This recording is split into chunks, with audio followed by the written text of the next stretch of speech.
अच्छा, हमारी जो बात चल रही थी कि अप टू डेट कंटेंट, कि आपका जो कंटेंट है बेसिकली ये अप टू डेट होना चाहिए। अप टू डेट के बारे में मैंने आपको बताया कि आपका जो है एक ट्रेंड के मुताबिक आपका कंटेंट जो है वो रिफ़्रेश होना चाहिए। आपकी वेबसाइट, अगर आपकी वेबसाइट जैसे कि मैंने आपको पहले बताया कि ई कॉमर्स की है, तो जैसे कि हमारे पास मुख्तलिफ़ किस्म के जो प्रोडक्ट्स आपके पास होती हैं वो अकॉर्डिंग टू आपके जो वेदर है उसके मुताबिक अपडेट होनी चाहिए। इसी तरीके से अगर आपकी कोई न्यूज़ की वेबसाइट है, आप न्यूज़ की वेबसाइट को हैंडल कर रहे हैं, तो आपका जो कंटेंट है वो हर लम्हा जो है वो अपडेट होना चाहिए। तो इससे जो आपकी ऑप्टिमाइजेशन है या आपकी जो सर्च की जो है उसमें बहुत सारा जो फ़र्क पड़ता है। तो ये आपको जो है अप टू डेट कंटेंट का जो पता होना चाहिए कि हमने किस तरीके से इसको ऑप्टिमाइज़ करना है। अच्छा, एग्जाम्पल यहाँ पे इन्होंने एग्जाम्पल से एक बात जो है वो बताई हुई है। एग्जाम्पल कुछ इस तरीके से है कि use yourself as example if you are searching for on page optimisation articles. क्योंकि हम ये ऑन पेज ऑप्टिमाइजेशन के अंदर ही सारी चीज़ें जो हैं ये पढ़ रहे हैं। तो एग्जांपल के तौर पे उन्होंने कहा है कि आप एग्जांपल ये है कि आप ऑन पेज ऑप्टिमाइजेशन के कोई आर्टिकल्स जो हैं वो नेट से सर्च कर रहे हैं। अब होगा क्या कि आपको SERP का, आपको मैंने ऊपर जो हमारे लेक्चर थे उसमें बात हुई थी कि आपकी जो आप सर्च क्यूरी सर्च करते हैं, जो फर्स्ट पेज आपके पास ओपन होता है, बेसिकली ये आपके रिज़ल्ट की पोजीशन को शो कर रहा होता है। अच्छा, तो वो क्या है कि SERP return listening from this year and 5 years ago। अब क्या होगा कि आपके पास नेट पे एक रिज़ल्ट शो होगा अगर आप ऑन पेज ऑप्टिमाइजेशन के आर्टिकल्स को सर्च करेंगे। तो क्या होगा कि एक रिज़ल्ट शो होगा, उसमें कुछ रिज़ल्ट्स जो होंगे वो 1 साल पहले के होंगे और कुछ जो होंगे फॉर एग्जांपल हम बात कर रहे हैं 5 साल पहले के होंगे। तो which link would you like to click first. तो आप खुद से ज़रा ये सोचें कि आप किस लिंक पर क्लिक करेंगे। अच्छा, मैं अब इसलिए ज़ाहिरी बात है जो लेटेस्ट होगा उनमें उस पर क्लिक करूँगा। उसकी वजह यह है कि आए दिन कुछ दिन बाद हर रोज़ नई से नई चीज़ जो है वो इन्वेंट हो रही है, अपडेट हो रही है, और जो मतलब जो नई चीज़ आती है वो ज़्यादा फीचर्स के साथ जो है वो इंट्रोड्यूस करवाई जाती है। तो ज़ाहिर बात है कि मैं क्या करूँगा, जो लेटेस्ट चीज़ है उसको पढ़ूँगा, उसको सीखने की कोशिश करूँगा। तो यहाँ पे कहने का एग्जांपल आपको समझाने का मकसद बिल्कुल यही है कि आपने जब कोई वेबसाइट बनानी है, अगर आपने तो कोई भी आपका जो कंटेंट है आपने उसको क्या करना है, अपडेट करते रहना है। आपको हर लम्हा जो उसकी अपडेशन की जो है वो ज़रूरत है।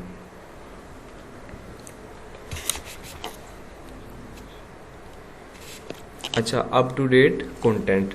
अच्छा, maintaining up to date content is not just about. अच्छा, उन्होंने कहा है कि जो है कंटेंट को अपडेट सिर्फ जो है वो इस तरीके से नहीं किया जा सकता कि आप उसके जो पेजेस है उसको शफल कर दें। ये जो है कंटेंट की अपडेशन या अपडेट्स जो हैं इस तरीके से नहीं होती। या आप ऐसा करें कि जो फ़ोटोज़ पहले उसके होम पेज पे लगे हुए थे आप उसके कुछ वो सब पेजेस पे लगा दें, और जो कुछ सब पेजेस पे लगे हुए थे वो होम पेज पे ले आएँ। तो ये बेसिकली अपडेट इस चीज़ को नहीं कहते। या वीडियोज़ की बात यहाँ पे की गई है, कुछ वीडियोज़ जो है मुख्तलिफ सेक्शंस में लगी हुई थी, आप उनको वहाँ से हटाकर किसी और जगह पे लगा दें। या स्लाइडर्स वहाँ पे लगे हुए थे, आप उसकी कुछ पोजीशन चेंज कर दें। ये बेसिकली कंटेंट जो है अप टू डेट कंटेंट इसे नहीं कहते। इसके बारे में मैं आपको पहले बात कर चुका हूँ कि आपने जो है एक ट्रेंड को फॉलो करना होता है, और आपने उसमें मतलब जो आपका जो कंटेंट है आपके जिस रेलिवेंट है, आपने उस चीज़ से या उस चीज़ को आपने जो है अपडेट करना है।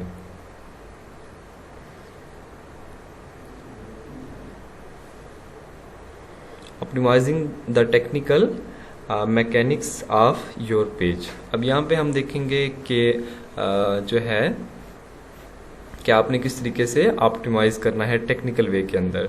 After hierarchy and structure, up to date content, आपने हायरार्की एंड स्ट्रक्चर का हम ऊपर पढ़ाए हैं, और अप टू डेट कंटेंट कैसे, अभी आपने स्लाइड जो है यही पढ़ी है। Then need to optimise the technical mechanics of your page. अच्छा, जो ऊपर हमने सारी चीज़ें पढ़ी हैं, उसके बाद जो अब नया जो हमारे पास स्टेप आएगा मज़ीद, किसके अंदर हम क्या करेंगे, मज़ीद जो टेक्निकल मैकेनिक्स हैं उसके अंदर हम देखेंगे कि किस तरीके से आप अपनी वेबसाइट को ऑन पेज ऑप्टिमाइजेशन उसकी जो कर सकते हैं। And insert the keywords into them, और फिर आप ये देखेंगे कि आप जो कीवर्ड्स हैं, कीवर्ड्स का इस्तेमाल आपका कहाँ होगा। बेसिकली यहाँ से आपके जो है कीवर्ड्स जो आपने सर्च किए हैं या जिनकी आपके पास लिस्ट होगी, यहाँ से उसका जो काम है वो शुरू होगा। अच्छा, सबसे पहले जो मेन इसका जो है आपका URL, आपने URL पे कैसे काम करना है।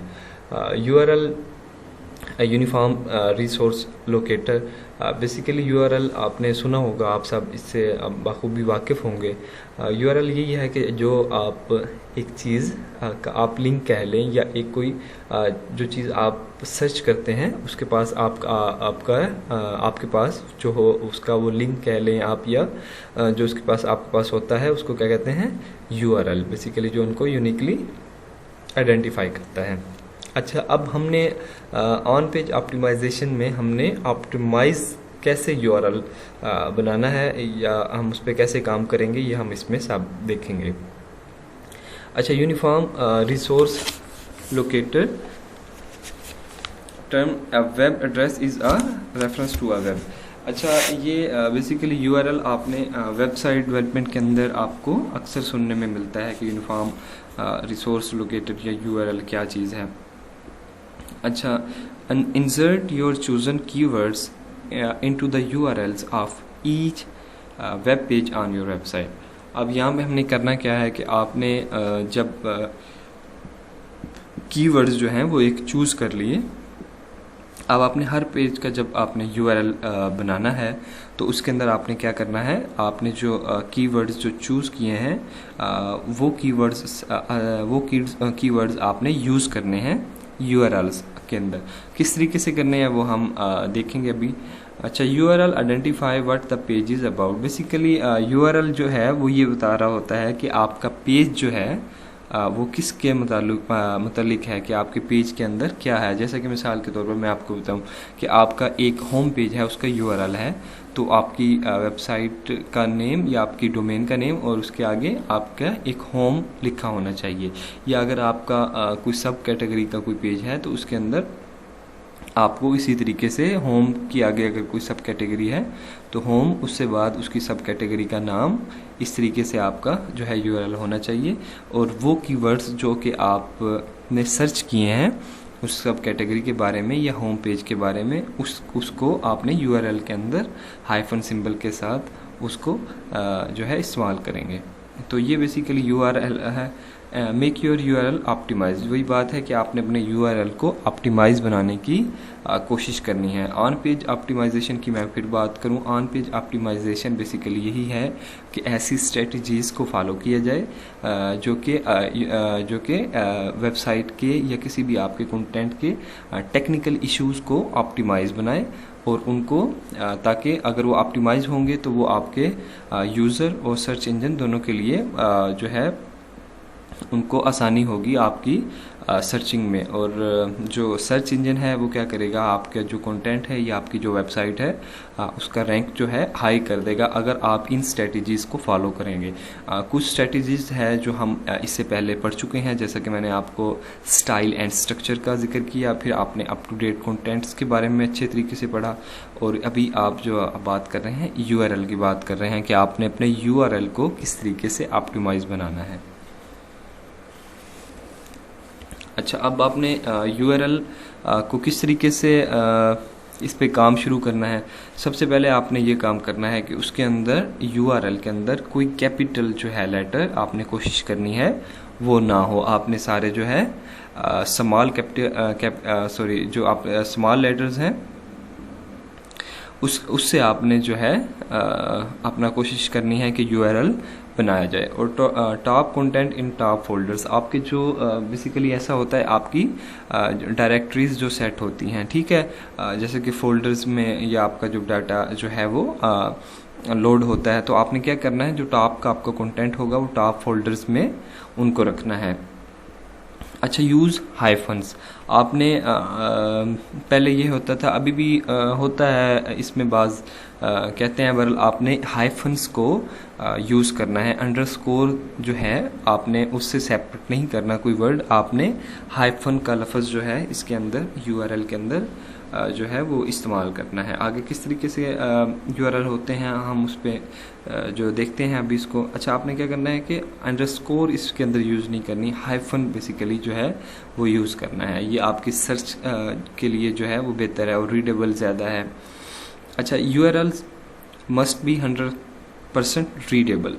ये इसमें बहुत इंपॉर्टेंट बात है कि आपका जो यूआरएल है बेसिकली वो आपका 100% रीडेबल होना चाहिए। अब रीडेबल से मुराद ये है कि आपका जो अगर आपका एक लिंक है तो उससे यूज़र को ये समझ आना चाहिए कि ये यूआरएल क्या रिप्रेजेंट कर रहा है। अगर आपकी कोई ई कॉमर्स की वेबसाइट है, उसका किसी को यूआरएल किसी यूज़र को मिलता है, तो वो उस यूआरएल को देख के समझ आए कि ये जो वेबसाइट है बेसिकली ये जो है ई कॉमर्स के रिलेटेड वेबसाइट है। मतलब आपका रीडेबल होना चाहिए। अगर आपके होम पेज के रिलेटेड यूआरएल है तो उसको कंप्लीट समझ में आना चाहिए। अगर आपका उसकी सर्विसेज के रिलेटेड है या कॉन्टैक्ट अस का कोई फॉर्म है या उसके रिलेटेड जो आपका यूआरएल है वो कंप्लीट जो आपको समझ आना चाहिए। हाइफन सिंबल आप डाल के इस तरीके से जो है आप अपना यूआरएल बना सकते हैं। आपने सब पेजेस का नाम आपने इसी तरीके से देना है हाइफन को यूज़ करते हुए, और कोशिश करनी है कि जो कीवर्ड्स आपने सर्च किए हैं इससे पहले, जो कीवर्ड सर्चिंग के अंदर आपने ऑफलाइन सर्च किए हैं या आपने ऑनलाइन सर्च किए हैं मुख्तलिफ टूल्स को यूज़ करते हुए, आपने हर पेजेस के जो है कुछ एक स्मार्ट लिस्ट बनानी है और उसमें से जो आपको लगें कि ये एनालाइज करें कि कौन से जो हैं कीवर्ड्स वो अच्छे हैं, उनको आप अपने यूआरएल के अंदर यूज़ करें। फॉर एग्जांपल मैं आपको बताता हूँ कि जैसा कि हमने डिजिटल मीडिया मार्केटिंग की एक फ़ाइल हमने नोटपैड में बनाई थी, उसके अंदर हमने मुख्तलिफ़ किस्म के जो थे कीवर्ड्स वो वहाँ पे लिखे थे। अब उसमें से कुछ कीवर्ड्स जो आप देख लें जो आपकी पेजेस के रिलेटेड हैं, वो कीवर्ड्स आप अपने यूआरएल के अंदर जो है वो उसको यूज़ करें। अच्छा, इन्होंने यहाँ पे एक बहुत इंपॉर्टेंट बात लिखी हुई है, अगर ये आप यहाँ पे देखें, if you can't read every words in URL neither can search engine. अगर आप अपना यूआरएल जो है वो नहीं पढ़ सकते तो ज़ाहिरी बात है कि आपका सर्च इंजन जो है वो भी आपका जो यूआरएल है उसको नहीं पढ़ सकेगा। अगर वो नहीं पढ़ सकेगा तो वो आपका किसी भी यूआरएल जो है आपका वो किसी भी रैंकिंग में नहीं आएगा। तो ये बेहतर ये है कि आप जो भी हमारी स्टेप्स जो हैं इनको फॉलो करें और इनको फॉलो करते हुए आप अपना जो है यूआरएल उसको बनाएं। ये इसके रूल्स हैं, आप इसको रूल कह लें या स्टेप कह लें, इनको आप फॉलो करें और फिर अगर आप इन रूल्स को फॉलो करके अगर आप यूआरएल बनाएंगे तो वो जो है यूआरएल ऑप्टिमाइज होगा और वो आपकी रैंकिंग को हाई कर देगा। और यही सारी चीज़ें हैं जो आपकी ऑन पेज ऑप्टिमाइजेशन के अंदर यूआरएल के रिलेटेड हैं। अच्छा, ये अगर आपको मैं एग्जांपल यहाँ पे एक दिखा सकूँ, एक क्यूरी बेसिकली सर्च की ग्रेजुएट स्कूल वेब डेवलपमेंट, यहाँ पे ये सर्च की। अब ये रिजल्ट्स आपके सामने आए। ये अगर मैं आपको दिखा सकूँ, अगर ये आप देखें, ये देखें और ये देखें, ठीक है, और यहाँ पे आप देखें, अब ये इसका जो है www.extension.harvard कुछ भी edu इसकी डोमेन है, उसके आगे आप ये देखें, अब वेब ये हाइफन इन्होंने बीच में डाला हुआ है, ठीक है, और ये साथ जो है टेक्नोलॉजी लिखा हुआ है, ठीक है। अब यहाँ पे ये इसका एक सब पेज होगा या जो भी इन्होंने अपनी जो डायरेक्टरी है उसका जो पाथ यहाँ पे है। अब यहाँ पे बात करने का सिर्फ मकसद ही है, यहाँ पे इन्होंने हाइफन यूज़ किया हुआ है और आपको ये क्लियर रीडेबल है कि एक कोई वेब टेक्नोलॉजी का कोई ये यूआरएल है बेसिकली, यहाँ पे आप देख सकते हैं, ठीक है। यहाँ पे अगर आप दूसरा ये लिंक देखें, ये लिखा हुआ है इन्होंने best school web development HTML। अब ये देखें, अब ये बेस्ट स्कूल वेब डेवलपमेंट, ये आपका एक कीवर्ड्स आपने कुछ सर्च किया होगा, ठीक है। जैसे कि हमने कीवर्ड सर्चिंग की ऊपर, उसके अंदर ये आपने ये वाला जो है कीवर्ड्स इस तरीके से सर्च किया और इसको फिर हाइफन के साथ सेपरेट किया, स्कूल्स वेब डेवलपमेंट HTML। तो इस तरीके से आपने अपने जो पेजेस हैं उनके नाम रखने हैं और इस तरीके से अपने जो URL आपका जो सेट होगा वो इस तरीके से होगा जो कि सर्च इंजन में बेहतर आएगा और आपकी जो वेबसाइट है या आपका कंटेंट है जो वो उसका जो रैंक होगा वो हाई होगा।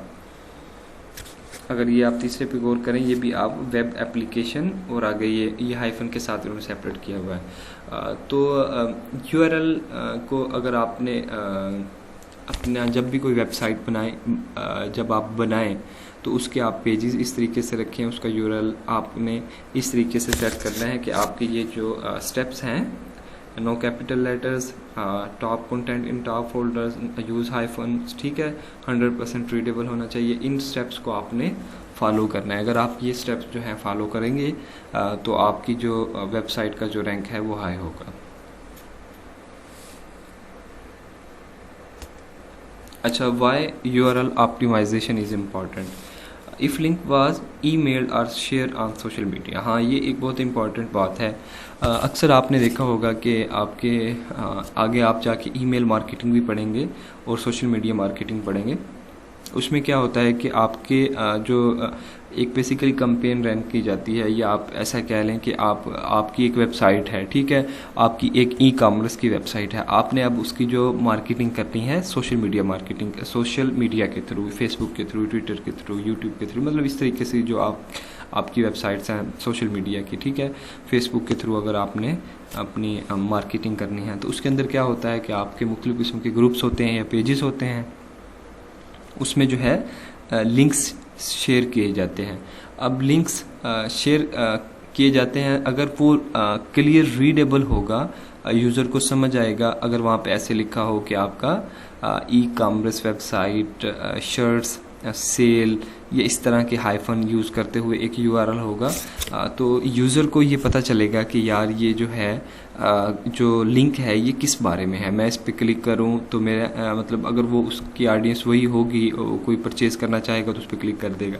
अगर किसी को ये नहीं पता कि यार ये लिंक किस बारे में है, मतलब एक रैंडम वर्ड्स लिखे हुए हैं जिसकी कोई समझ नहीं आ रही, तो यूज़र जो है उसको क्लिक करने में बहुत मुश्किल उसको होगी कि ये पता नहीं कोई फेक लिंक ना हो, कोई इस तरह के लिंक ना हो, तो इस तरीके से आपको जो है काफ़ी नुकसान हो सकता है। तो ये बेसिकली आपको वही प्रैक्टिसेस बताई जा रही हैं जिससे आपने यूज़र को अपनी तरफ जो है अट्रैक्ट करना है, किस तरीके से आपने URL पे काम करना है। अगर आप अपनी URL को ऑप्टिमाइज़ बना लें, उस पर ऑन पेज ऑप्टिमाइजेशन आप कर लें, तो आपके जो है वेबसाइट या आपके कंटेंट की जो रैंकिंग है वो 100% ही आप कह सकते हैं कि वो हाई हो सकती है। ये वही बात नीचे अगर आप पढ़ें, users would have no idea where they are being taking, उन्हें नहीं पता, अगर आपका जो URL होगा वो आपका समझ में नहीं आ रहा होगा तो यूज़र को कोई आइडिया नहीं होगा कि वो कहाँ पे जा रहे हैं, ठीक है, उनका लिंक जो है कहाँ पे हम क्लिक करेंगे तो ये कहाँ पे जाएगा। तो इसलिए ये बहुत ज़रूरी है कि आप उसको रीडेबल बनाएं और उसको जो ऊपर स्टेप्स हैं उसको फॉलो करें। अच्छा, what the page is about, जी बिल्कुल उन्हें ये नहीं पता होगा कि जो आपका पेज है वो किस बारे में है।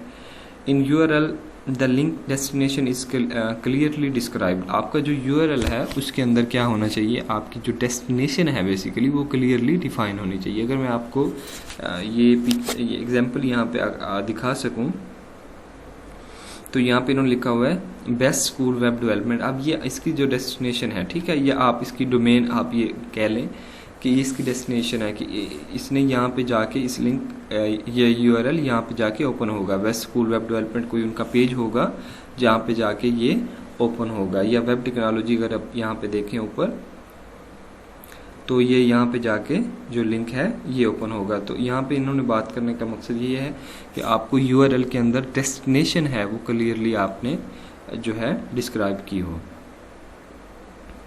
अच्छा, keywords are prominent and separated with dashes, वही बात है कि आपके जो कीवर्ड्स हैं प्रोमिनेंट होने चाहिए। प्रोमिनेंट से मुराद ये है कि आपने उसके बारे में अच्छी सर्चिंग की हो।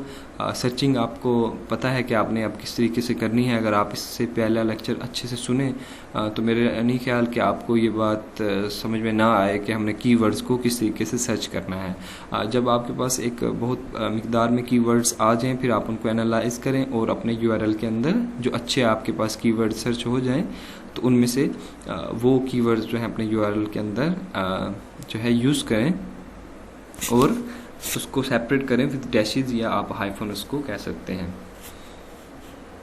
अच्छा ठीक है, ये यहाँ तक आपका हो गया कि आपने अपना जो है यूआरएल उसको किस तरीके से ऑप्टिमाइज़ करना है।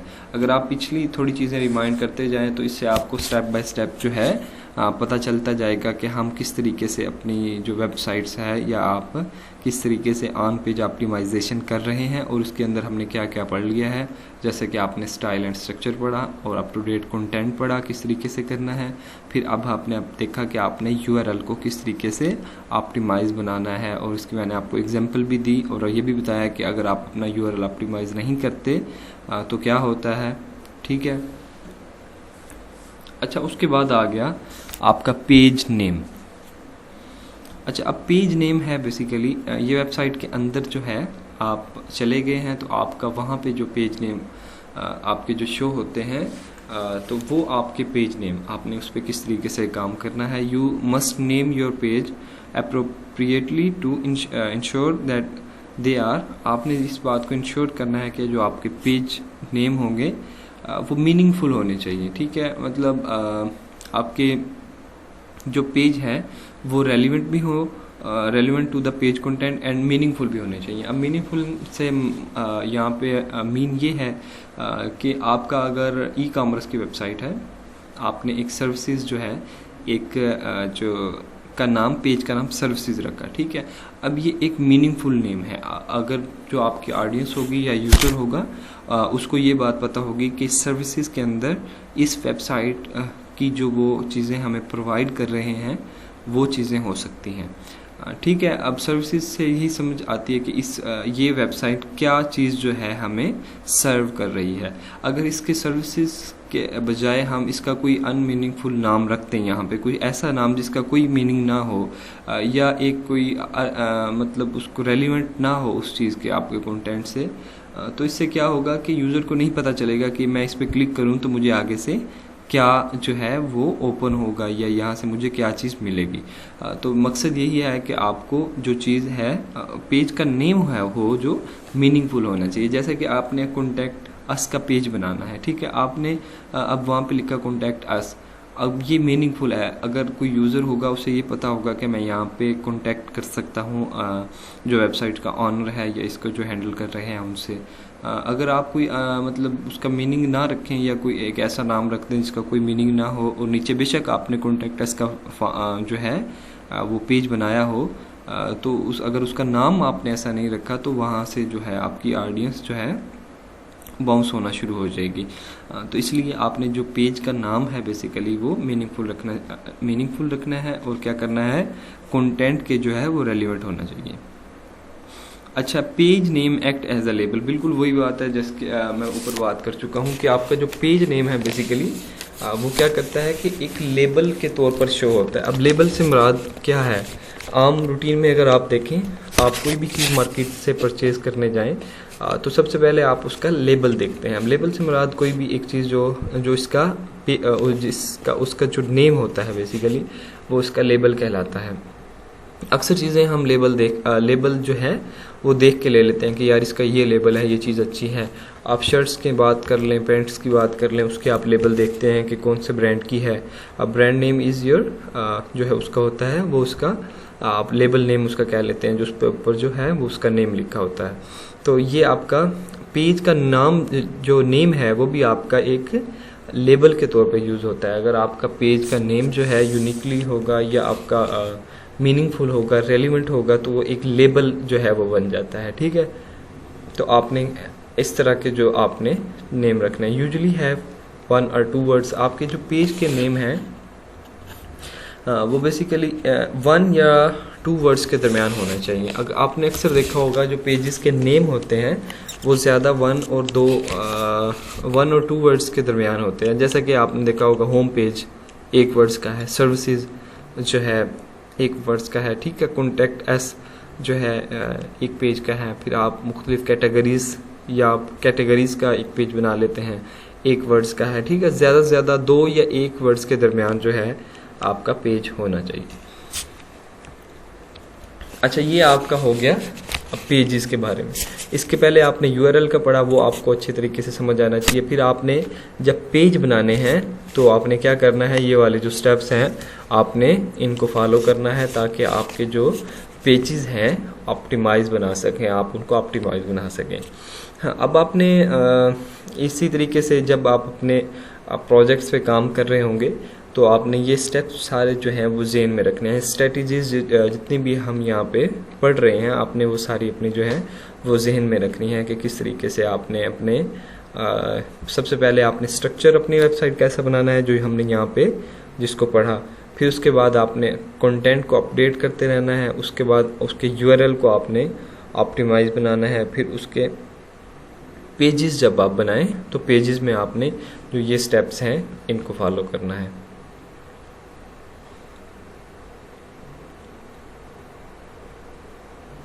अच्छा, मेटा टैग्स, अब ये जो है इसके अंदर एक इम्पॉर्टेंट चीज़ है। मेटा टैग्स के अंदर आपने किस तरीके से काम करना है। अच्छा, सबसे पहले मेटा टैग्स होते क्या हैं। Meta elements are tags used in HTML। ये मेटा जो है कुछ एलिमेंट्स आर टैग्स हैं जो कि HTML के अंदर यूज़ होते हैं। अगर आप HTML के अंदर जब कोडिंग कर रहे होते हैं तो सबसे पहले जो है आपने देखा होगा अक्सर HTML सबसे ऊपर लिखा होता है, ठीक है, जहाँ पे वो डॉक टाइप वगैरह लिखी होती है। उसके नीचे आपका जो है हेड सेक्शन शुरू होता है, तो उसके अंदर आपके पास बहुत सारे टैग्स होते हैं, जैसे कि लिंक का आप CSS इंक्लूड करते हैं या बूटस्ट्रैप की जो फाइल्स हैं वहाँ पे इंक्लूड करते हैं, जावास्क्रिप्ट की कुछ लाइब्रेरीज जो है वहाँ पे यूज़ करते हैं। तो एक साथ में वहाँ पे मेटा के कुछ टैग्स होते हैं जिसके अंदर आप जो टाइटल है या आप उसकी डिस्क्रिप्शन वगैरह जो है वो वहाँ पे देते हैं। तो ये बेसिकली मेटा जो टैग्स हैं। अच्छा, and HTML documents to provide the structured meta data about the web pages, ठीक है, वही बात जो मैं आपको पीछे कर चुका हूँ। They are part of the web pages head section. ये बिल्कुल आपके वेब पेजेस का पार्ट होते हैं और आपके हेड सेक्शन से ये जो है उसके अंदर ये हेड सेक्शन के अंदर आते हैं। Multiple Meta elements with the different attributes can be used on the same page. वही बात है कि आप जो है डिफरेंट जो है मेटा एलिमेंट्स आप यूज़ कर सकते हैं डिफरेंट एट्रीब्यूट्स के साथ, ठीक है। एक सेम पेज के अंदर आप डिफरेंट मेटा टैग्स जो है वो यूज़ कर सकते हैं। अब मैं आपको ये प्रैक्टिकली जो है थोड़ा मेटा टैग्स के बारे में दिखाऊंगा कि कौन सा टैग्स जो है वेबसाइट सर्च के अंदर कहाँ पे सर्च होता है, और अगर आप उसका टाइटल लिखेंगे तो वो कहाँ पे सर्च होगा, अगर आप उसका डिस्क्रिप्शन लिखेंगे तो वो कहाँ पे सर्च होगा, ताकि आप अपने इन चीज़ों को जब आप ऑप्टिमाइज़ करेंगे तो आपकी सर्चिंग ऑब्वियसली बहुत अच्छी होगी और आपका जो रैंक है वेबसाइट का वो काफ़ी अच्छा होगा। अच्छा, Meta tags don't effect the web page layout. ये बात आप अपने जहन में रखेंगे। आप जो भी काम मेटा टैग्स के ऊपर करेंगे उसका जो आपकी वेबसाइट की वर्किंग है बेसिकली उस पर कोई फ़र्क नहीं होगा। मतलब उसके HTML कंटेंट में या किसी चीज़ में उसका कोई फ़र्क नहीं होता। वो जस्ट आपका अंडरस्टैंडिंग के लिए है, सर्च इंजन की यूज़र की अंडरस्टैंडिंग के लिए ये सारी चीज़ें होती हैं। Provide important information about the pages content. हाँ, आपने इसके अंदर क्या करना होता है कि आपने जो आपकी इम्पॉर्टेंट इन्फॉर्मेशन है आपके पेजेस के बारे में, कंटेंट के बारे में, आपकी वेबसाइट के बारे में, ठीक है, आपका अपने जो एक बिज़नेस है उसके आपका जो कोई लेबल है वो आप जो है उसके बारे में जो इन्फॉर्मेशन होती है वो सारी कहाँ पे होती है, इन मेटा टैग्स के अंदर होती है। Which is use by search engine to index your website. वही बात कि ये जितनी भी इंफॉर्मेशन है किस लिए यूज़ होती है, आपके सर्च इंजन के लिए, ताकि वो आपकी वेबसाइट को एक इंडेक्स कर सके, कि आपकी वेबसाइट को रैंक कर सके। अब आपको ये सारी चीज़ें समझ आ रही होंगी कि हम ये चीज़ें क्यों पढ़ रहे हैं, कि हर जो चीज़ है वो बेसिकली आपकी रिलेट कर रही है सर्च इंजन ऑप्टिमाइजेशन से, मतलब वो सारी चीज़ें जो है आपके इंजन से जो है वो रिलेट कर रही हैं। यूआरएल अगर आप ऑप्टिमाइज़ करेंगे तो वो सर्चिंग में आपको ऊपर ले आएगा। आप अगर स्ट्रक्चरल साइट बनाएंगे तो वो सर्चिंग में आपको ऊपर ले आएगा। इसी तरह आप पेज नेम की बात करें, वो अगर आप ऐसे रखेंगे तो आपकी सर्चिंग बेहतर होगी। अब मेटा टैग्स की हम बात कर रहे हैं, जहाँ पे कि वो आपने किस तरीके से लिखने हैं तो आपकी सर्चिंग जो है वो अच्छी हो।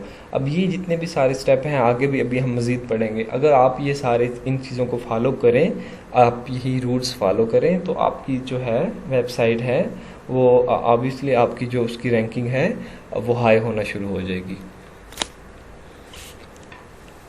अच्छा, सबसे पहले मेटा टैग्स के अंदर जो सबसे पहले हम बात करते हैं वो टाइटल टैग्स की बात करते हैं। अब टाइटल टैग क्या है? टाइटल बेसिकली एक वेबसाइट का कुछ थोड़ा सा एक नेम होता है जिससे वो आप यूनिकली आइडेंटिफाई होती हैं चीज़ें। आप उसमें अपना जो है वेबसाइट का नाम दे सकते हैं, उसकी डोमेन का थोड़ा आप जो है पार्ट वो यूज़ कर सकते हैं, या आप कीवर्ड्स, अब इसके अंदर आप जो है डिफरेंट किस्म के जो कीवर्ड्स वो यूज़ कर सकते हैं कि आपने जो कीवर्ड्स सर्च किए हैं। अब title tags is an HTML elements that specifies the title of your web page. यही बात है कि ये आपका एक HTML एलिमेंट है जो क्या करता है कि आपके वेब पेजेस का बेसिकली क्या करता है कि टाइटल को स्पेसिफाई करता है। Title tags are displayed on search engine result page as the clickable headline for a given result. ठीक है, टाइटल क्या होता है कि आपकी जब भी आप कुछ चीज़ सर्च करते हैं, जब वो एक रिज़ल्ट आपके सामने शो होता है तो उसके अंदर जो आपके जो लिंक आपके पास जो शो हो रहा होता है वो बेसिकली आपको टाइटल का जो है वो शो हो रहा होता है। और CMS कंटेंट मैनेजमेंट सिस्टम जैसा कि वर्डप्रेस, अगर आप इसके बारे में जानते हैं तो ये फैसिलिटी जो है प्रोवाइड करता है कि आप जो है वहाँ पे टाइटल जो है क्रिएट कर सकें। अब टाइटल कहाँ पे आप लिखते हैं और वो कहाँ पे वेबसाइट पे शो होता है, ये मैं आपको थोड़ा जो है प्रैक्टिकली करके दिखा देता हूँ ताकि आपको चीज़ जो है अच्छे से समझ आ जाए। अच्छा, आप देखें, मैं आपको कोड की तरफ नहीं लेके जाता, मैं आपको जस्ट ये दिखाता हूँ कि आपने कैसे लिखना है। आप अपना ब्राउज़र ओपन करें। मैं आपको एग्जांपल रिकमेंडेड वेबसाइट जो मैंने आपको बताई थी कि आप किसी किस्म की यहाँ पे लर्न कर सकते हैं। ठीक है, आप ये यहाँ पे ओपन करते हैं।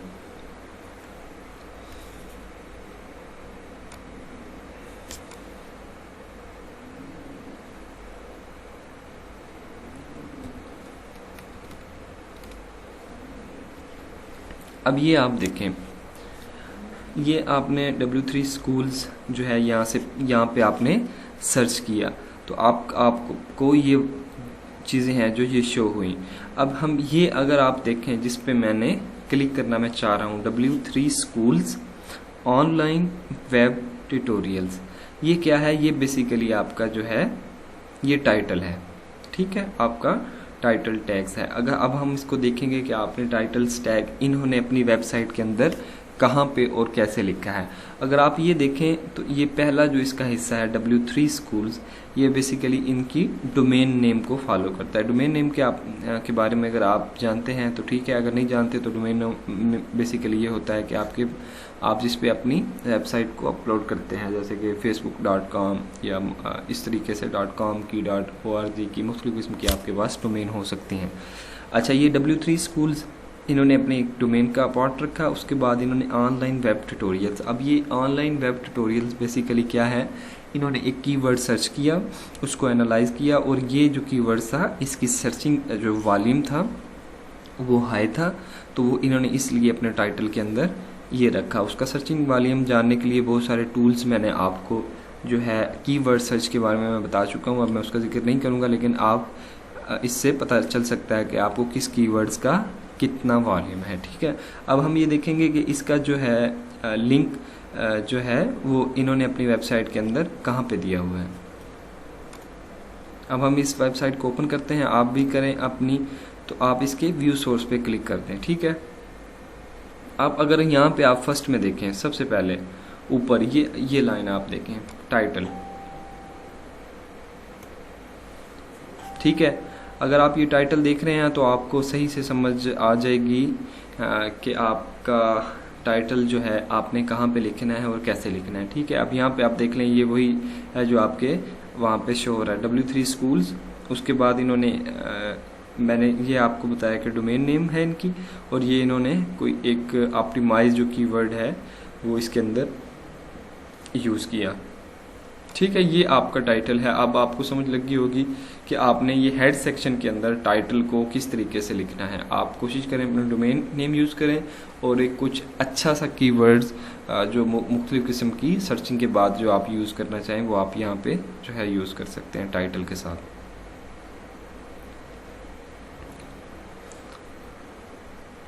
अच्छा, अब टाइटल टैग किस तरीके से, keep title about the 50 to 60 character long. आपने क्या करना है कि अपना जो टाइटल है आपने कोशिश करनी है 55 to 60 कैरेक्टर्स के जो दरमियान है उसको आप रखें।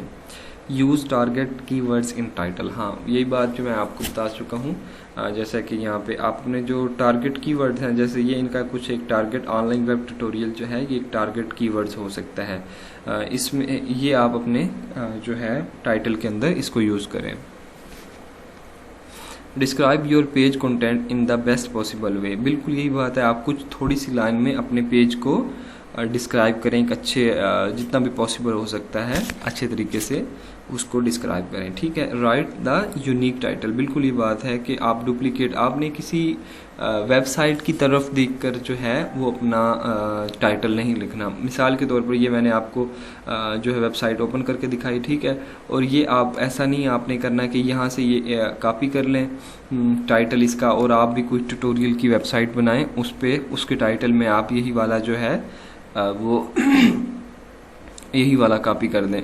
इससे क्या आपको नुकसान हो सकता है, मे बी जो आपकी ऑडियंस है मे बी वो भी इसी साइट पे कन्वर्ट होना शुरू हो जाए। तो आप बेहतरी है अपना कीवर्ड सर्च करें और ख़ुद से कोई यूनिक कीवर्ड जो है वो चूज़ करें। अच्छा, use your brand name wisely, अब बिल्कुल आपने जो अपना ब्रांड का कोई नेम है या आपने कोई लेबल है या आपका कोई डोमेन नेम है उसको आपने मौसर तरीके से उसको यूज़ करना है। कैसे करना है, जैसे कि मैंने आपको ये प्रैक्टिकली अभी बताया है। W3 स्कूल बेसिकली ये इनकी वेबसाइट है। ठीक है, इन्होंने ये यहाँ पे यूज़ किया है अपना ब्रांड नेम। ठीक है, आप भी इस तरीके से अपने टाइटल में कर सकते हैं। तो ये बेसिकली कुछ इसके स्टेप्स हैं जो कि आपने फॉलो करने होते हैं कि 50 से 60 कैरेक्टर का हो, आपने अपने कीवर्ड्स को टाइटल के अंदर यूज़ करना है। उससे बाद आपने कोशिश करनी है कि बेस्ट पॉसिबल वे के अंदर अपने जो है टाइटल को डिफाइन करना है। फिर आपने एक यूनिक होना चाहिए, डुप्लीकेट नहीं होना चाहिए। आपने एक ब्रांड का नाम यूज़ करना है। अपना ब्रांड नेम मैं आपको दोबारा बताऊं कि आपकी डोमेन नेम हो सकती है या कोई भी आप लेबल जो आप अपना देना चाहें।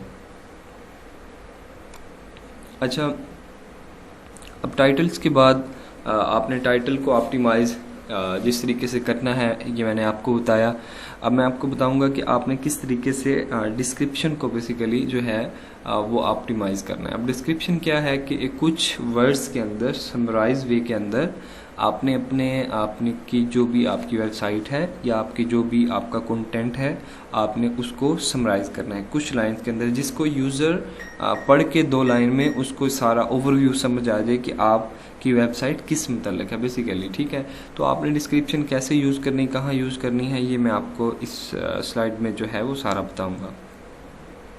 अच्छा, description tags, the meta description is the snippet of up to about 155 character. आपने क्या करना है कि एक डिस्क्रिप्शन, अच्छा मैं आपको पहले प्रैक्टिकली बताता हूँ फिर आपको जो है इसकी सही समझ आएगी। अब हम दोबारा उसी साइट पे जाएं।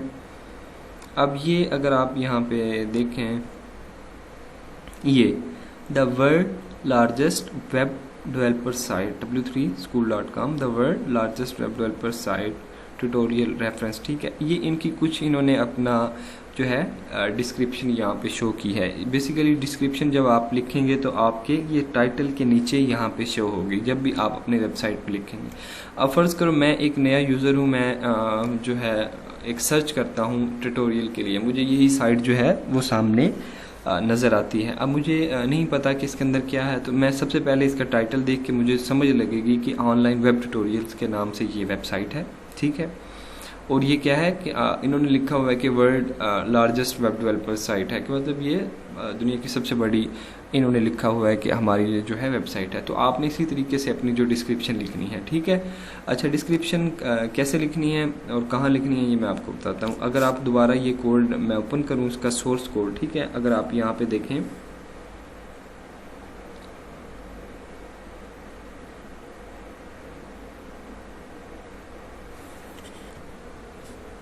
अच्छा ये आप यहाँ पे देख सकते हैं, ये world largest web developer site, फिर उन्होंने यहाँ पे फिर लिखा हुआ है, ठीक है, ये वर्ल्ड लार्जेस्ट। तो ये इस तरीके से आप इसकी जो है वो डिस्क्रिप्शन लिख सकते हैं।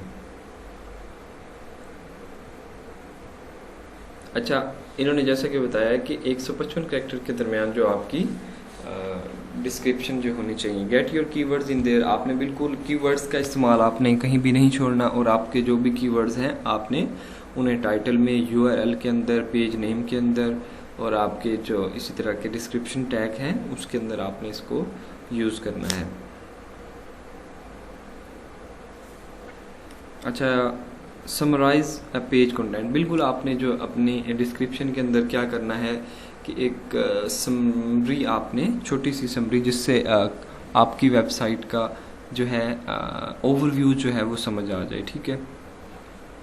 Informative description tag will engage your user with search engine, बिल्कुल यही बात है कि आपकी जो इंफॉर्मेशन या इंफॉर्मेटिव डिस्क्रिप्शन जो होगी, टैग्स, वो क्या करेंगे, इंगेज करेंगे आपके सर्च इंजन को भी और आपके यूज़र को भी। तो इसलिए जो है आपकी डिस्क्रिप्शन है ये काफ़ी मैटर करती है कि आपने किस तरीके से डिस्क्रिप्शन और कहाँ पे यूज़ करनी है, मैंने आपको बताया, और आपने किस तरीके से कीवर्ड्स को अपने डिस्क्रिप्शन के अंदर यूज़ करना है। तो ये सारा जो है डिस्क्रिप्शन टैग के अंदर, ये बेसिकली सारी जो चीज़ें थी, टाइटल और डिस्क्रिप्शन टैग्स वगैरह जो थे, ये आपके जो हैं मेटा टैग्स के अंदर आते हैं। अच्छा,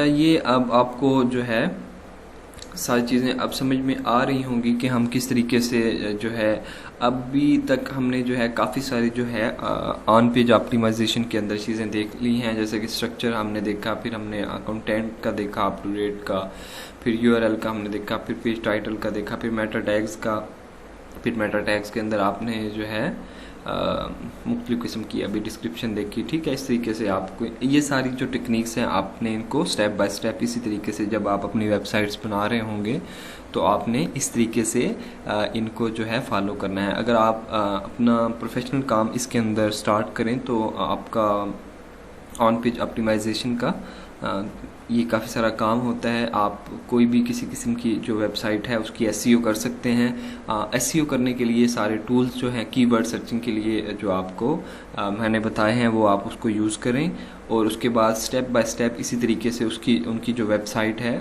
आप किसी की एसईओ करें या अपनी, उसी तरीके से आप देखें, उनके पहले पेजेस को सर्च करें, उनके पेजेस के नेम को ऑप्टिमाइज बनाएं, हाइफन उसके अंदर यूज़ करें, यूआरएल को आप ऑप्टिमाइज बनाएं, ठीक है, उनके अंदर हाइफन्स जो है वो यूज़ करें, फिर डिस्क्रिप्शन टैग्स की तरफ आ जाएं, फिर आप जो है टाइटल पेज की तरफ आ जाएं, उसका टाइटल पेज जो है यूनिक रखें, उसके अंदर उनका जो है वो लेबल यूज़ करें। ये सारी चीज़ें, ये सारी प्रैक्टिसेस आप अपने जहन में रखें और इस पर प्रैक्टिकली काम करें। प्रैक्टिकली मैं कोशिश कर रहा हूँ कि आपको हर चीज़ का जो है थोड़ा टच दूँ ताकि आपको समझ जाए कि हमने क्या चीज़ कहाँ पर करनी है। अगर आप इसको करेंगे तो आपके लिए बहुत फ़ायदेमंद है, और इसके अंदर इसका प्रैक्टिकली काम जो है फील्ड के अंदर बहुत ज़्यादा है। अगर आप एसईओ आपको अच्छे से आ जाए तो इसका बहुत ज़्यादा काम है। अच्छा, ऑन पेज हेडिंग, अब हमने डिस्क्रिप्शन के बाद हमने ये देखना है कि आपने हेडिंग्स जो हैं उनको किस तरीके से और कहाँ पे यूज़ करना है। अच्छा, your page should be divided into 2 headings. आपका जो पेज है बेसिकली वो आपका दो हेडिंग्स के दरमियान उन्होंने कहा है कि डिवाइड होना चाहिए, for user and search engine. अच्छा, उन्होंने कहा कि आपकी जो हेडिंग्स हैं ये दो चीज़ों के लिए बेसिकली डिवाइड होनी चाहिए। एक तो यूज़र के लिए डिवाइड होनी चाहिए और दूसरा क्या होना चाहिए, सर्च इंजन से डिवाइड होना चाहिए।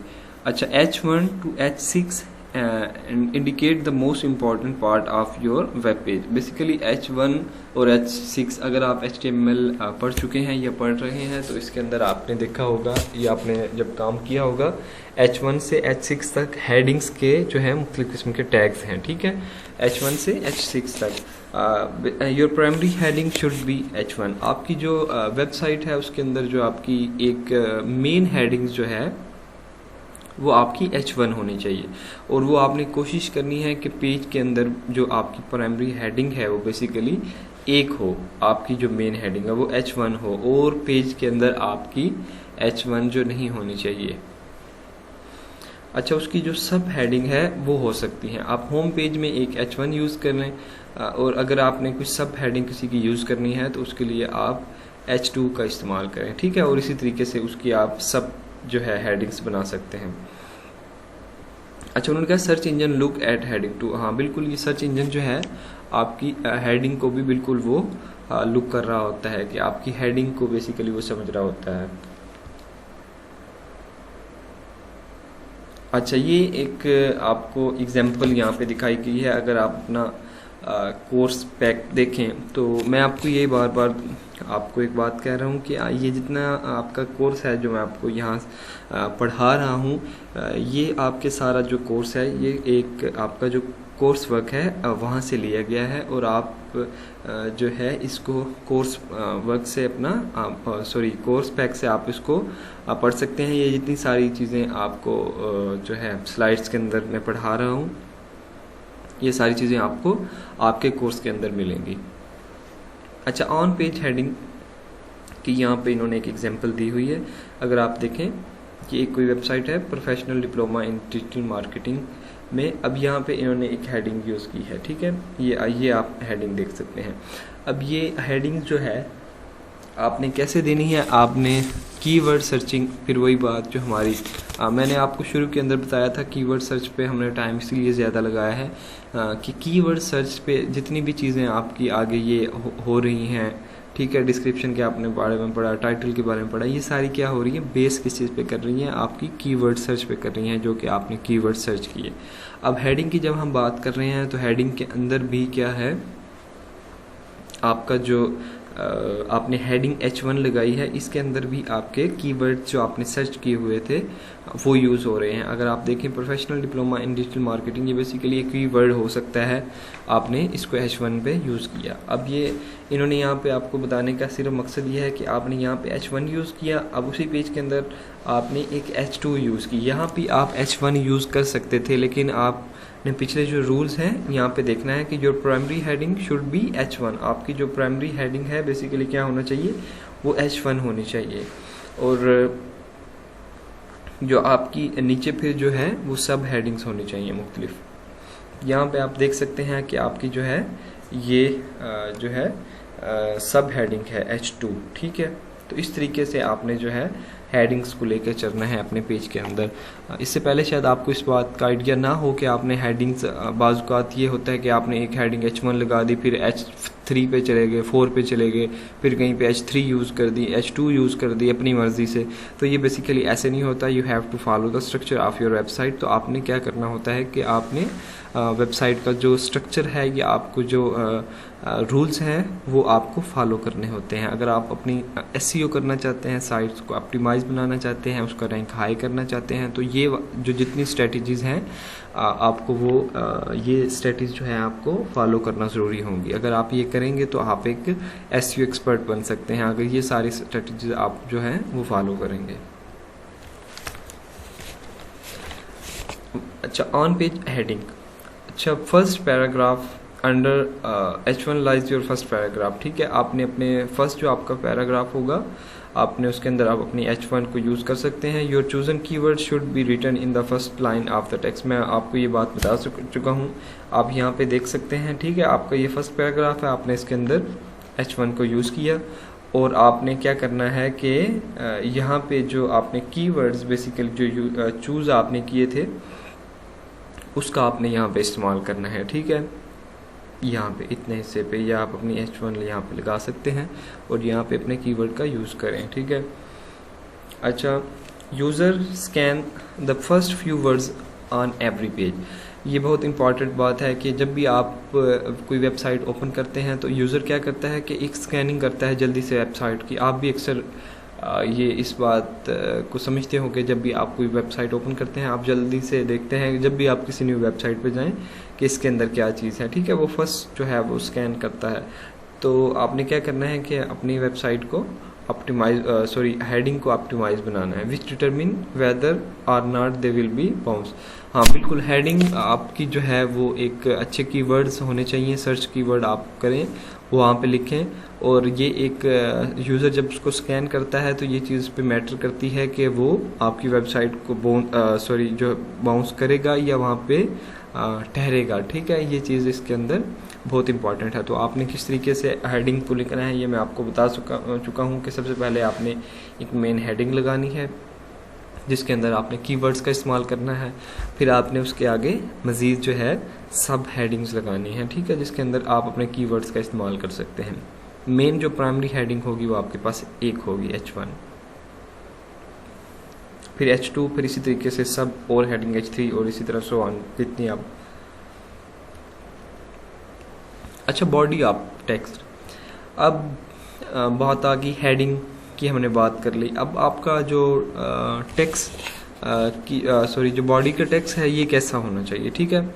अच्छा, standard of words count varies. हाँ बिल्कुल, आपके जो स्टैंडर्ड जो फॉलो होता है वो आपके जो टेक्स्ट है उसको काउंट करता है और ये बहुत एक इम्पॉर्टेंट चीज़ है इसके अंदर। आपने अक्सर देखा होगा कि आप शायद किसी ने कोई होम पेज बनाया हो या वेबसाइट पे कोई काम कर रहा हो तो उससे ये आइडिया नहीं होता कि मैंने कंटेंट जो है उसके अंदर कितना लिखना है। मे बी अगर किसी की ब्लॉग की कोई वेबसाइट है तो मे बी उसके अंदर वो पता नहीं कितने जो हैं टेक्स्ट लिख दे, और अगर किसी की कोई ई कॉमर्स की वेबसाइट है उसके अंदर उसने कितना टेक्स्ट लिखना है। तो बेसिकली ये कुछ स्टैंडर्ड्स हैं जो आपने फॉलो करने होते हैं। इससे क्या होता है आपकी जो ये स्ट्रेटजीज़ हैं ऑन पेज ऑप्टिमाइजेशन के अंदर, जिससे आपका क्या होता है वेबसाइट की जो रैंकिंग होती है वो हाई होती है। अच्छा, recommendation for the general web pages should have 300 words related to the product और सर्विस। अगर आपने कोई एक प्रोडक्ट या सर्विस आप प्रोवाइड कर रहे हैं तो इसके अंदर क्या होना चाहिए कि उसके रिलेटेड जो है 300 जो वर्ड्स होने चाहिए, ठीक है। अच्छा, 1000 words articles case studies ETC। आप अगर कोई वेबसाइट है उसके अंदर आप कोई एक केस स्टडीज़ जो है वो प्रेजेंट कर रहे हैं या कुछ आर्टिकल आप वहाँ पे प्रेजेंट कर रहे हैं तो वो क्या है कि आपका उसके रिलेटेड जो है एक 1000 वर्ड्स होने चाहिए। इससे ज़्यादा कम आप राउंड फिगर में कर सकते हैं लेकिन बहुत ज़्यादा नहीं होने चाहिए। आप 1500 नहीं कर सकते, 500 नहीं कर सकते, इससे आपकी जो रैंकिंग है उसको इफ़ेक्ट पड़ता है। अच्छा, आपके जो ब्लॉग्स हैं, आपके डिफरेंट किस्म के जो ब्लॉगर्स हैं या जो भी आप ब्लॉग्स जिसको आप कहते हैं ब्लॉग्स वेबसाइट्स, ठीक है, उसके अंदर कितना होना चाहिए 1500 to 2500 आपके जो हैं ये वर्ड्स इसके दरमियान होने चाहिए। ये बेसिकली कुछ स्टैंडर्ड्स हैं जो आपने फॉलो आपको करने पड़ेंगे। अगर आप ऑन पेज ऑप्टिमाइजेशन कर रहे होंगे तो आपको ये सारी चीज़ें जो हैं वो फॉलो करनी पड़ेंगी ताकि आपके जो वेबसाइट है उसका रैंक जो है वो हाई हो। अच्छा, anchor text. Anchor text basically क्या होते हैं? एंकर टेक्स्ट बेसिकली ये है कि आप एक क्लिकेबल टेक्स्ट होता है कि अगर आप जब भी वेबसाइट में हो तो कुछ आपके पास लिंक्स होते हैं, उन लिंक्स को आपने किस तरीके से वो लिंक आपने बनाने हैं या उस पर कैसे काम करना है वो हम यहाँ पे देखेंगे। Anchor text is the clickable text in the hyper link. Link के अंदर एक हाइपरलिंक होता है HTML के अंदर, आप इस चीज़ को पढ़ते होंगे कि एक लिंक होता है जिसको आप क्लिक करते हैं जो कि आपको उस जगह से एक और जगह पे ले जाता है। SEO best practice that anchor text be relevant to the page you are linking to rather than generic text। बिल्कुल आप जिस पेज से उसको लिंक कर रहे हैं उसका जो है रेलिवेंट जो है आपने उस किस्म के वर्ड्स लिखे हों, और कोशिश ये करनी है कि वो वर्ड्स जो हों आपके कोई कीवर्ड्स के जो आपने सर्च किए हैं उनमें से वो वर्ड्स हों। Although it is possible to change the color of underlining through the HTML code। हाँ बिल्कुल ये पॉसिबल है कि आप उस जो है लिंक का आप कलर चेंज कर सकते हैं, ठीक है, उसको मोर रीडेबल बनाने के लिए, यूज़र अट्रैक्शन आप गेन करने के लिए आप ये सारी चीज़ें जो हैं वो कर सकते हैं। अंडरलाइन द एंकर टेक्स्ट, ठीक है, आप अपने जो एंकर टेक्स्ट है उसको अंडरलाइन कर सकते हैं, ठीक है। अच्छा, ये सारी चीज़ें होंगी एंकर टेक्स्ट के बारे में कि आपने किस तरीके से SEO की जो स्ट्रेटजीज हैं रिलेटेड टू एंकर टेक्स्ट आपने किस तरीके से उसको फॉलो करना है। अच्छा, इमेजेस एंड ऑल्ट टेक्स्ट, आप इमेजेस के बारे में आप जानते होंगे, ऑल्ट टेक्स्ट के बारे में मैं आपको पहले थोड़ा ओवरव्यू दे दूं। ऑल्ट टेक्स्ट बेसिकली क्या होते हैं, जब भी आप वेबसाइट्स के अंदर कुछ इमेजेस यूज़ करते हैं, ठीक है, तो आपने क्या करना होता है, उस इमेजेस का जब पाथ देते हैं तो साथ आपको एक ऑल्ट टेक्स्ट भी देना पड़ता है।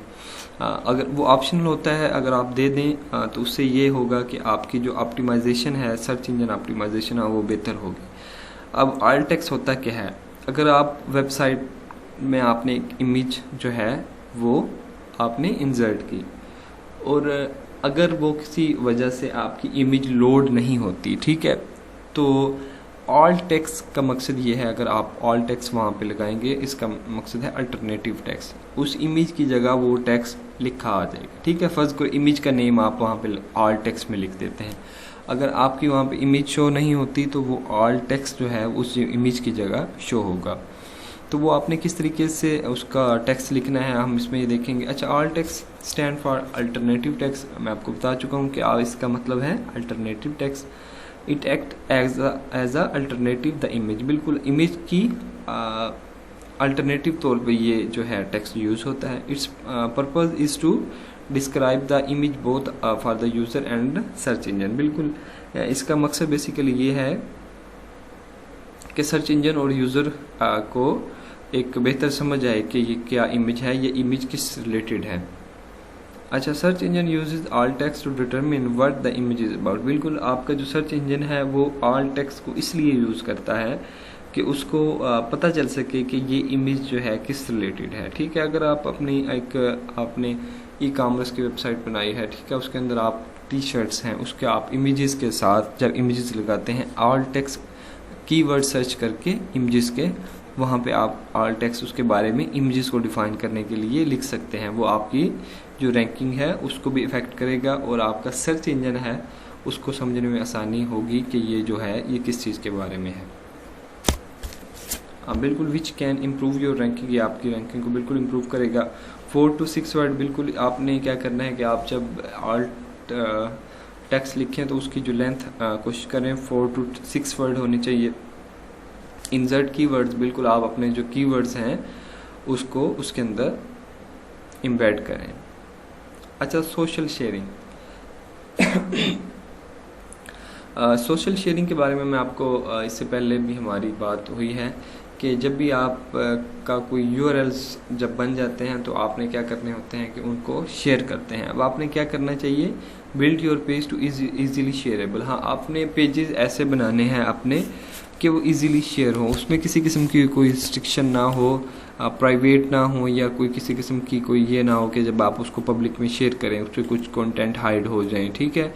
इस किस्म की कुछ चीज़ें नहीं होनी चाहिए। आप जो भी पेज बनाएं वो सोशली आपके शेयरेबल होने चाहिए, इजीली उसके लिंक्स जो हैं वो लोगों तक शेयर हो जाएं और इजीली रीडेबल होने चाहिए। उस पर आप क्लिक करें तो आपको जो है एक साइट पे आना चाहिए। तो ये सारी जो हैं आपने सोशल शेयरिंग के अंदर ये चीज़ें देखनी है।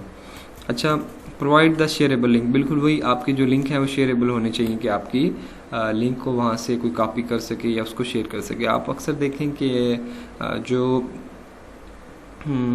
अब यूट्यूब की एग्जांपल है, मैं अगर आपको कोई एक वीडियो रन करके दिखाऊं, आपने नीचे देखा होगा कि वहाँ पे जो है नीचे शेयर का बटन आ रहा होता है, आप उसको वहीं से जो है वो शेयर कर सकते हैं। या फेसबुक पेज की बात कर लें, वहाँ पे जब भी आप पेज बनाते हैं, कोई वीडियो लगाते हैं, तो वहाँ पे शेयर का लिंक आ रहा होता है। क्या है कि वो चीज़ें जो शेयरेबल हैं, आपने भी इसी तरीके से अपनी वेबसाइट के जो कंटेंट हैं उनको क्या करना है कि शेयरेबल बनाना है, ताकि वो आसानी से आप शेयर कर सकें।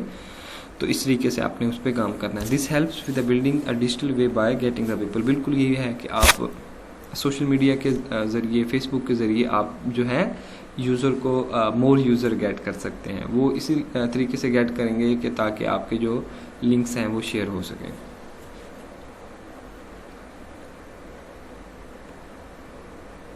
अच्छा, search engine are taking social sharing into account, तो बिल्कुल जो आपके सोशल शेयरिंग जितनी होती है बिल्कुल ये आपका जो सर्च इंजन है उस चीज़ को भी एनालाइज कर रहा होता है।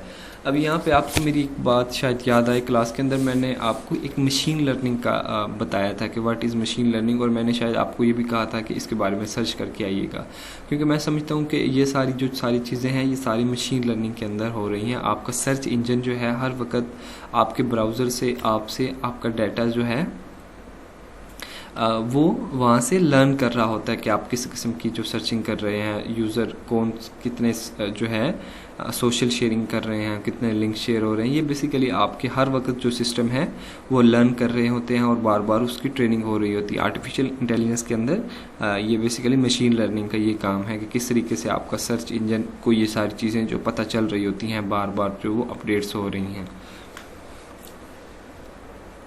अच्छा, साइट मैप। अच्छा, साइट मैप आपकी एक स्ट्रेटजीज है जो कि आपकी रैंकिंग को हाई भी कर सकती है, यूज़र को इंगेज भी कर सकती है और यूज़र को बेहतर दिखाने के लिए। साइट मैप बेसिकली ये है, एक आपने वेबसाइट का जब स्ट्रक्चर बना लिया तो उसका आपके पास एक साइट मैप होना चाहिए कि आपका कौन सा पेज कहाँ पे है और आपकी कौन सी सब कैटेगरी है और आपका कौन सा पेज कहाँ पे आगे जा रहा है। तो ये बेसिकली एक थोड़ा सा ओवरव्यू होता है, या आप नेविगेट इसको कर सकते हैं कि यूज़र अपनी मर्ज़ी से एक पेज से दूसरे पेज पर जा सकता है। तो ये बेसिकली एक साइट मैप होता है जो कि आपकी वेबसाइट को ज़्यादा अट्रैक्टिव बनाता है ताकि यूज़र उसको जो ज़्यादा लाइक करते हैं। अच्छा, you must have on your site in HTML site map, बिल्कुल आपकी अपनी वेबसाइट के अंदर जो है एक साइट मैप होना चाहिए। Site map is a page on the website that provide the map of website structure. Basically ये यही बात कह रहा है कि आपकी वेबसाइट के अंदर ये होना चाहिए, और ये क्या करता है कि एक आपका जो वेबसाइट का मैप है, स्ट्रक्चर का मैप है, उसको वो शो कर रहा होता है। An HTML site map allows you to site visitor to easily navigate a website, बिल्कुल आपके जो विजिटर्स हैं उनको इजीली नेविगेशन वहाँ पे वो कर सकते हैं, एक पेज से दूसरे पेज पे जा सकते हैं। तो साइट मैप का बेसिकली ये काम होता है। आपने अपनी वेबसाइट के अंदर साइट मैप को ज़रूर शो करना होता है, आपने अपनी वेबसाइट में स्ट्रक्चर को ज़रूर शो करना होता है। इससे आपकी जो रैंकिंग है वो हाई होती है। आपका जो गूगल सर्च इंजन जो है इस चीज़ को एनालाइज करता है, आपकी जो रैंकिंग है इस चीज़ को हाई करता है। अच्छा, the technical aspect of SEO, पीछे जितनी भी हम स्ट्रेटजीज स्टेप बाय स्टेप पढ़ते आ रहे हैं, आप ये सारी चीज़ें इनको जब देखेंगे तो आपको मज़ीद जो है आप देखते जाएंगे कि आपकी जो SEO है उसके अंदर आपकी ऑन पेज ऑप्टिमाइजेशन है, उसके अंदर स्टेप बाय स्टेप बेहतरी आ रही है कि आपको नए नए टूल्स और नई नई चीज़ें, नई नई प्रैक्टिसेस या नई नई स्ट्रेटजीज आपको पता चल रही हैं कि आपने अपने वेबसाइट का रैंक हाई करने के लिए क्या क्या काम करने हैं। अच्छा, अब कुछ टेक्निकल इश्यूज या जिन टेक्निकल एस्पेक्ट को हम देखेंगे कि इन चीज़ों से अलावा जो हम ऊपर देख सके हैं, क्या चीज़ जो है आपकी ऑप्टिमाइजेशन को बेहतर बना सकती है। तो सबसे पहले हम बात करते हैं understand the importance of browser compatibility and responsiveness website. सबसे पहले आपने ये देखना है कि आपके जो ब्राउज़र हैं आपने उनकी कंपैटिबिलिटीज जो चेक करनी है। अच्छा, ब्राउज़र कंपैटिबिलिटी की मैं अगर बात करूँ वो क्या होती हैं। जब भी आप कुछ वेबसाइट्स बना रहे होते हैं, अगर आप एक वेबसाइट के ट्यूटोरियल देखें तो कुछ HTML के कोई न्यू टैग्स जो हैं वो अगर इंट्रोड्यूस होते हैं, जैसे कि HTML5 के होते हैं, तो उसकी कुछ टैग्स की लिमिटेशंस होती हैं कि ये जो है आपका गूगल क्रोम पे जो है, गूगल क्रोम पे ठीक वर्क करेगा, इंटरनेट एक्सप्लोरर पे में भी वो ना करे, या आप किसी और एक दो ब्राउज़र की बात कर लें, ठीक है, या जो भी आप इसकी फायरफॉक्स की बात कर लें, तो इस तरीके इस जो है ब्राउज़र पे ये चीज़ नहीं वर्क करेगी, या मे बी अगर उन पे कर रही हो तो क्रोम पे ना करें। मतलब इस तरह की जो है ब्राउज़र आपके पास कंपेटेबिलिटी इश्यूज जो हैं वो हो सकते हैं। तो आपने क्या करना है, पहले क्या करना है, आपने उसको अच्छे से समझना है कि कौन सी चीज़ कहाँ पे रन होगी। अच्छा, बी अवेयर ऑफ स्ट्रक्चर्ड, आपको बिल्कुल स्ट्रक्चर्ड का पता होना चाहिए। Now how to fix and customise the common technical page error, कि आपने कॉमन जो पेज एरर्स आ जाते हैं जैसे 404 का या पेज नॉट फाउंड का एरर है, उसको किस तरीके से आपने हैंडल करना है। अच्छा, recognise the importance of the secure websites, आपको to enhance the user experience and the site ranking, बिल्कुल आपको साइट रैंकिंग जो है उसके बाद उसके सिक्योर वेबसाइट का जो है वो उसके बारे में आपको पता होना चाहिए कि आपने किस तरीके से सिक्योर करनी है। अच्छा, सबसे पहले हम कंपेटेबिलिटी की बात करेंगे, ब्राउज़र की कंपेटेबिलिटीज़ क्या होती हैं और हमने किस तरीके से इसको जो है देखना है। Start by checking your browser website browser compatibility, आपने जब भी स्टार्ट करना है सबसे पहले आपने ये देखना है कि आपकी ब्राउज़र की कंपेटेबिलिटी क्या है। You can use Google analytics, Google analytics के बारे में हम पिछले वीक के लेक्चर में मैंने आपको बड़ा डिटेल के अंदर बताया कि था कि गूगल एनालिटिकल क्या करता है, गूगल एनालिटिक्स क्या करता है, आपको बहुत सारी जो इन्फॉर्मेशन है वो प्रोवाइड करता है। To see the volume of traffic, बिल्कुल आप जो है इससे क्या देख सकते हैं कि आपको ट्रैफिक का पता चल सकता है कि कौन से जो आपके पास कौन से ब्राउज़र से कितनी आपके पास ट्रैफिक आ रही है। मतलब आपको ये पता चल सकता है गूगल के इस टूल से कि आपकी कितनी ट्रैफिक गूगल क्रोम से आ रही है या कितनी ट्रैफिक आपकी जो है इंटरनेट एक्सप्लोरर से आ रही है। तो आप उस अगर जिसकी ज़्यादा वॉल्यूम जो जिस ब्राउज़र पे आ रही है तो आपको उस ब्राउज़र पे बेसिकली ज़्यादा जो है टारगेट करने की ज़रूरत है। अच्छा, due to the compatibility issues user में बाउंस, बिल्कुल इसका ताल्लुक डायरेक्ट इस बात से है कि आपके अगर ब्राउज़र का कोई इशू होगा तो आपके जो यूज़र्स हैं वो बाउंस हो सकते हैं। अगर मैं यहाँ पे आपको एक रियल टाइम एग्जांपल दूँ, आपके कुछ जो टैग्स होते हैं वो आपके फ़र्ज़ करो अगर गूगल क्रोम में चल रहे हैं तो मे बी वो इंटरनेट एक्सप्लोरर में ना चलें। तो इससे होगा कि अगर एक यूज़र है, फ़र्ज़ करो मैं हूँ, मैं आपका इंटरनेट एक्सप्लोरर यूज़ करता हूँ और कोई चीज़ एक सर्च करता हूँ, अब होगा क्या कि वहाँ पे मुझे इंटरनेट एक्सप्लोरर पे वो चीज़ नज़र नहीं आएगी। तो इससे ज़ाहिर बात है कि अगर मैं वो वेबसाइट विज़िट कर रहा हूँ तो और वो मुझे चीज़ जो है वो वहाँ पे पेज नहीं शो हो रहा या एक वीडियो में देखना चाह रहा हूँ वहाँ पे वो नहीं शो हो रही, तो इससे क्या होगा कि तो मैं तो फ़ौरन उसको बंद कर दूंगा। तो बेसिकली सर्च इंजन जो है बाउंस को बहुत जो है सीरियसली रिस्पेक्ट करता है। जब भी यूज़र कोई आपकी वेबसाइट जो है फ़ौरन छोड़ कर जाते हैं तो उसका जो है रैंक है वो डाउन कर देता है। तो आपने ये देखना है कि आपकी कौन सी ट्रैफिक कौन से ब्राउज़र से ज़्यादा आ रही है, उस पर आपने जो है वर्क करना है। ठीक है, ये बेसिकली कंपेटेबिलिटी इश्यूज हैं जिस पे आपने इस पे ये आपने देखना है और इसको आपने अपने जहन में रखना है, इस पे आपने वर्क करना है। इस तरीके से भी जो अगर आप कंपेटेबिलिटी पे वर्क करते हैं, अपने ब्राउज़र को फुली सपोर्टेड बनाते हैं और कुछ ऐसा कंटेंट यूज़ करते हैं जो कि सब ब्राउज़र पे ओपन हो, तो इस तरीके से आपकी जो वेबसाइट का रैंक है ऑब्वियसली आपका हाई होगा। अच्छा, रिस्पॉन्सिवनेस, अब हम यहाँ पे अगर आप देखें तो सबसे पहले हमने बात की ब्राउज़र की कंपेटेबिलिटी की, उसके बाद हमने बात की रिस्पॉन्सिवनेस की। कंपेटेबिलिटी के बारे में हम पढ़ चुके हैं, रिस्पॉन्सिवनेस के बारे में अब हम पढ़ते हैं। अच्छा, आपकी वेबसाइट जो है रिस्पॉन्सिवनेस होनी चाहिए। इससे पहले अगर आप लेक्चर वेब प्रोजेक्ट की बात करें तो उसके अंदर मैंने आपको रिस्पॉन्सिवनेस जो है बड़ी डिटेल में बताया था। रिस्पॉन्सिवनेस क्या होती है, आपकी वेबसाइट जो कि आपके स्क्रीन के मुताबिक ओपन हो, वो आपकी वेबसाइट जो है रिस्पॉन्सिव नेस आपकी वेबसाइट होती है। ज़ाहिरी बात है कि अगर आपकी वेबसाइट जितनी रिस्पॉन्सिव होगी या जितनी आपकी वेबसाइट यूज़र फ्रेंडली होगी, वो ज़ाहिर बात है वो यूज़र उसको पसंद करेगा, और सर्च इंजन भी इसी चीज़ को पसंद करता है। तो आपकी वेबसाइट जो है वो रिस्पॉन्सिव होनी चाहिए।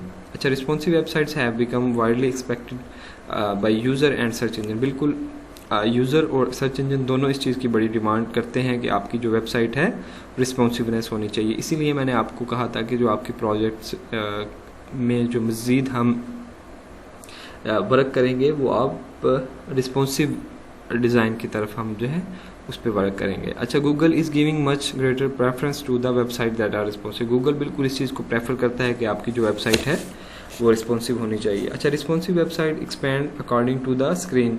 रिस्पॉन्सिव वेबसाइट्स क्या होती हैं कि आपकी स्क्रीन के मुताबिक वो जो हैं एक्सपेंड हो जाती हैं। अगर आपका मोबाइल है उसकी डायमेंशन के मुताबिक वो है वो ओपन हो जाती है। अगर आपके पास टैब है या आपके पास लैपटॉप है तो according to your laptop screen वो क्या करती हैं कि आपका जो एक्सपेंड हो जाती हैं।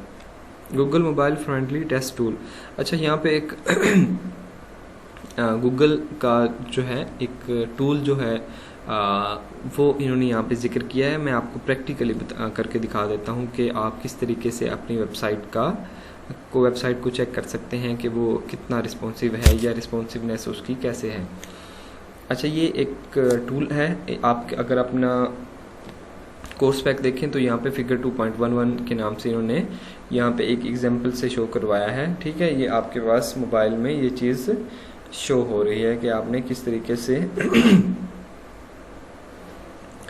अपना URL देख के अपनी जो साइट है उसका जो है वो विजिट यहाँ पे करना है। ठीक है। अच्छा, ये जो है गूगल मोबाइल फ्रेंडली टेस्ट के नाम से ये टूल है। मैं कोशिश करता हूँ कि आपको दिखा सकूँ। अगर हम नेट पे ब्राउज़र ओपन करें, गूगल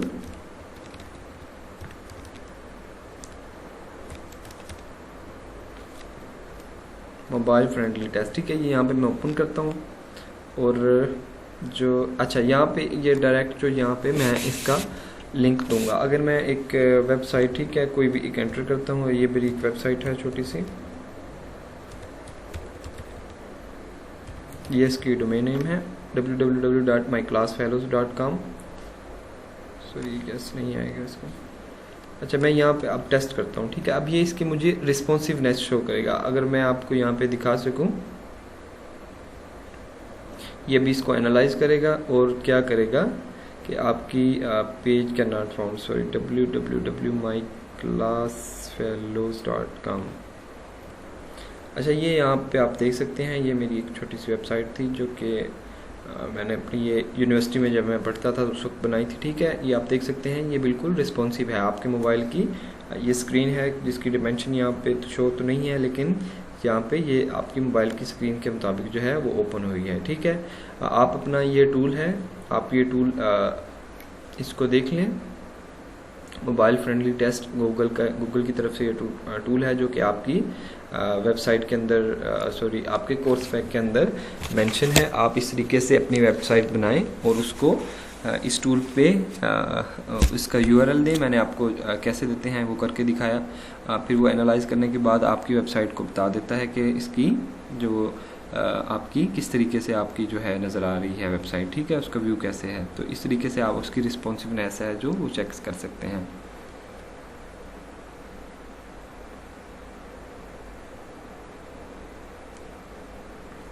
अच्छा, स्ट्रक्चर डेटा मार्कअप। अच्छा, जो ये आपको इस चीज़ की अच्छी समझ आनी चाहिए कि आपने किस तरीके से अपनी जो वेबसाइट है उसको रिस्पॉन्सिव उसकी चेक करनी है। जो टूल आपके यहाँ पे आप देख सकते हैं, आप अगर आप अपने कोर्स पैक को फॉलो करें तो उसमें आपको ये जो एग्जांपल है 2.11 ये आपको नज़र आएगी। ठीक है, इस तरीके से आप अपनी रिस्पॉन्सिवनेस है जो उसको चेक कर सकते हैं। और आप ये देख सकते हैं ये सारे जो है स्ट्रेटजीज़ हैं, हमने इसको फॉलो करना है ताकि गूगल जो है हमारी जो वेबसाइट है उसका रैंक हाई कर सके। और ये सारी चीज़ें हैं जो ऑन पेज ऑप्टिमाइजेशन के अंदर आ रही हैं, आपने सारी इसकी देख चुके हैं आप, इसकी रिस्पॉन्सिवनेस, कंपैटिबिलिटी, ठीक है, टेक्निकल इश्यूज़ के बारे में हमने बात की, साइट मैप के बारे में हमने बात की, सोशल शेयरिंग के बारे में हमने बात की। और उसकी इमेजेस एंड टेक्स्ट के बारे में बात की, फिर एंकर टेक्स्ट के बारे में बात की, बॉडी टेक्स्ट क्या होते हैं, ठीक है। हेडिंग के बारे में हमने डिटेल से देखा कि कहाँ पे आपने H1 कहाँ पे यूज़ करना है, H2 कहाँ पे यूज़ करना है, ठीक है। डिस्क्रिप्शन टैग्स के बारे में हमने देखा। ये सारी स्ट्रेटजीज़ हैं जो आपने फॉलो करनी है ताकि आपका जो रैंक है वो हाई हो सके। ऑन पेज ऑप्टिमाइजेशन बेसिकली ये सारी स्ट्रेटजीज़ ही हैं कि आपने किस तरीके से कहाँ पे टाइटल पेज जो है लगाना है, कैसे लगाना है, ठीक है। मेटा टैग्स हमने इस चीज़ को आपको मैंने प्रैक्टिकली छोटे छोटे टूल्स पे बताया और कहाँ कहाँ पे ये काम कैसे कैसे हो रहा है, ये सारी चीज़ें मैंने आपको बताई, ठीक है। ये सारी जो चीज़ें हैं आपकी ऑन पेज ऑप्टिमाइजेशन के अंदर आती हैं, ठीक है। इसके बाद आपका ऑफ पेज ऑप्टिमाइजेशन है वो आपका रहता है, ठीक है। और मैं कोशिश करूँगा कि ये वो जो है आपका अगर नेक्स्ट वीक का जो आपका लेक्चर होगा उसके अंदर वो इंक्लूड करूँ और उसके आगे जो है हम शुरू करेंगे, ठीक है। अपना बहुत सा ख्याल रखें। अल्लाह हाफिज़।